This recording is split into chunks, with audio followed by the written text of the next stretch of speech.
Bismillahirrahmanirrahim. Assalamualaikum warahmatullahi wabarakatuh. Waalaikumsalam warahmatullahi wabarakatuh. Alhamdulillah wa syukurillah bi nikmatillah, la haula wala quwata illa billah.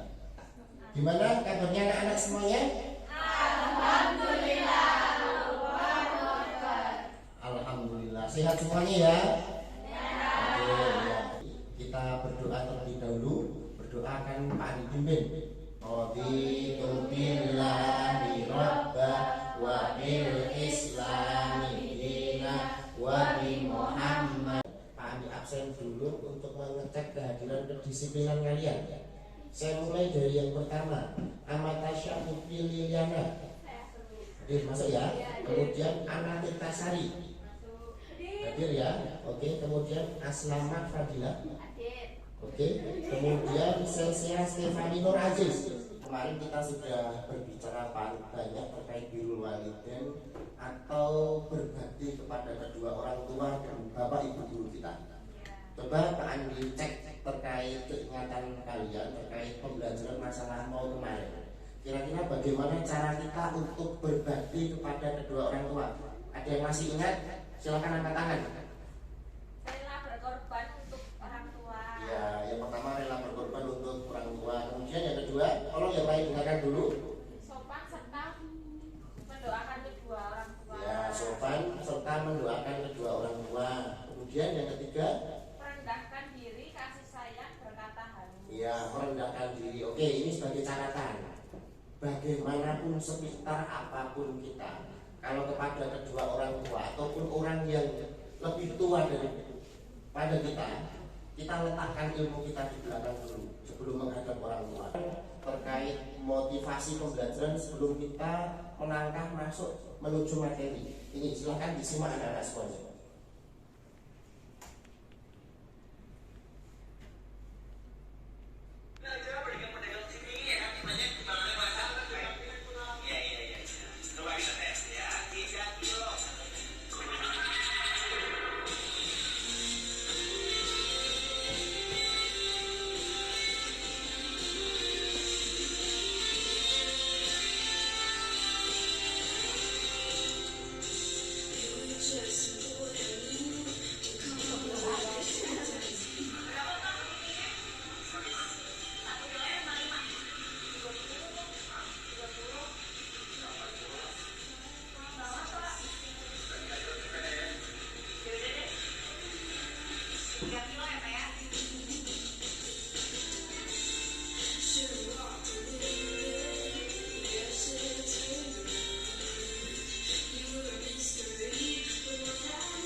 Dosa karena mengurangi timbangan. Kira-kira anak-anak pernah enggak seperti itu? Belanja di pasar atau di tempat wisata, tapi ternyata timbangannya tidak sesuai dengan realita. Pernah enggak kira-kira? Nggak pernah dicek, Pak. Pernah dicek ya? Ya. Maka dari itu kadang-kadang kita itu juga merasa dilema. Ada pedagang yang seperti tadi dengan bangga, dengan istilahnya PD menyatakan dirinya itu sudah berbohong. Benar enggak seperti Bapak tadi? Nah, seperti itu adalah perilaku yang mana? Oh, dosa, dia itu tahu dosa, tahu salah, tapi kok merasa bangga. Kira-kira benar nggak seperti itu, Pak? Salah, karena apa? Dosa itu ya, itu aib kok. Aib dari kita sendiri kok. Prinsip dan praktek ekonomi dalam Islam. Jadi nanti kita itu berbicara praktek ekonomi dalam Islam, tapi subtema kita itu jual beli. Ya, seperti yang Pak Andi katakan di awal, jual beli online, nanti pembahasannya seperti itu. Nah, kemudian tujuan pembelajarannya ini sudah Pak Andi tulis di depan, yaitu yang pertama, peserta didik dapat menunjukkan contoh perilaku perekonomian berdasarkan syariat Islam. Ya, kemudian yang kedua, peserta didik dapat menampilkan perilaku perekonomi berdasarkan prinsip-prinsip ajaran Islam yang didengar dan dibaca dengan tepat. Ya, peserta didik dapat menganalisis jual beli online berdasarkan prinsip-prinsip ajaran Islam. Maka nanti kita akan berbicara terkait platform-platform media sosial yang bila mana sering dijadikan untuk jual beli, yang akhir-akhir ini masyarakat kita itu sudah berpindah dari jual beli yang konvensional. Jual beli itu sendiri apa? Mungkin anak-anak sudah istilahnya sering melaksanakan transaksi yang namanya jual beli. Tanpa kalian sadari, kalian sudah berkali-kali, tidak cuma satu dua, berkali-kali sejak kalian kecil disuruh kedua orang tua kalian untuk pergi ke warung untuk sekedar beli hal sepele, misalkan beli brambang, bawang ataupun kunyah dan lain sebagainya. Nah, jual beli itu apa? Jual beli menurut syariat agama ialah kesepakatan tukar menukar benda untuk memiliki benda tersebut selamanya. Kalau dulu itu sebelum ada uang mata uang itu dengan barter. Jadi misalkan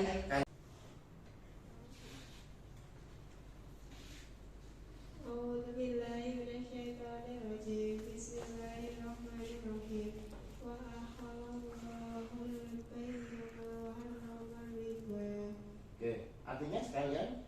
Artinya dan Allah Subhanahu wa Ta'ala telah menghalalkan jual beli dan menghalalkan riba.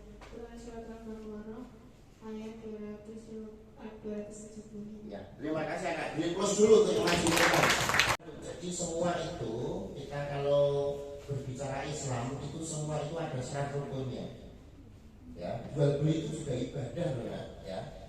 Termasuk ibadah-ibadah lainnya, contohnya kita sholat, kita wudhu, ya. Kita masuk ke PBL, Project Based Learning-nya dalam materi ini. Bagaimana dengan jual beli online anak-anak? Mas Bos TV, internet dan teknologi. Hai netizen penggemar teknologi, sudah merubah pola belanja masyarakat dari pasar di dunia nyata ke pasar dunia maya. Ada banyak tempat belanja atau marketplace di internet, diantaranya adalah Shopee, Tokopedia, Bukalapak, dan Lazada. Keempat marketplace tersebut merupakan yang paling banyak dikunjungi pembeli saat ini. Kalian pemirsa Mas Bos TV, internet dan teknologi pasti pernah merasa. Jadi Pak Andi mengambil platform jual beli online tersebut karena familiar dengan kita. Nah, sekarang anak-anak semuanya, Project Based Learning-nya ya, anak-anak itu nanti mencari ya keempat platform tersebut, apa yang dicari ya. Yang pertama, jadi nanti Pak Andi bagi menjadi 4 kelompok. Ada yang membahas Tokopedia, ada yang membahas Bukalapak, ada yang membahas Lazada, dan membahas Shopee ya. Nanti kelompoknya Pak Andi bagi. Apa yang ingin dibahas? Yang pertama, bagaimana cara berbelanja online. Kemudian, apakah jual beli online sesuai dengan prinsip dan praktek ekonomi Islam? Jadi cuma dua hal tersebut. Yang pertama, ini tadi bagiannya mana kelompoknya? Shopee ya, silakan dicari dulu ya. Terkait bagaimana tata cara berbelanja di Shopee, bagaimana cara pemanfaatannya aplikasi tersebut, kemudian kira-kira bertentangan enggak jual beli tersebut dalam praktek Islam. Bisa dimengerti? Ada pertanyaan? Ya, oke. Kemudian yang sana dulu. Di sini bagiannya tadi apa nih? Tokopedia ya. Jelas ya, seperti teman-teman tadi. Ya. Ada pertanyaan?